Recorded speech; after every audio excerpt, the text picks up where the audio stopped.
आगे का मेरा आंदोलन का निर्णय मैं ले सकूं, आप लोगों से दिल का बात साझा कर सकूं। महाराज से मैंने ऑलरेडी बहुत सारे बातचीत किए और अपना दिल का बात उनके सामने मैंने रखा, और इसी चीज को लेकर सभी लीडर लोगों से भी मैं जरूर मिलूंगा आने वाले 2-3 दिन में, और युवा लोगों से, स्टूडेंट लोगों से,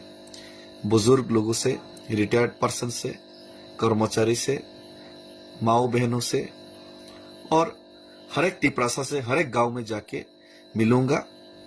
और प्रधानमंत्री को चिट्ठी भेजने के लिए हर एक गांव से, ताकि प्रधानमंत्री को भी और केंद्र सरकार को भी मालूम पड़े कि पूरा तिपरासा क्या चाहते हैं। हर एक गांव से, हर एक क्लब से, हर एक लोग हजारों चिट्ठी प्रधानमंत्री दफ्तर में भेजे, हम लोग का दिल का बात। इसके लिए भी मैं हर एक गांव में जाऊंगा, जाने का कोशिश करूंगा।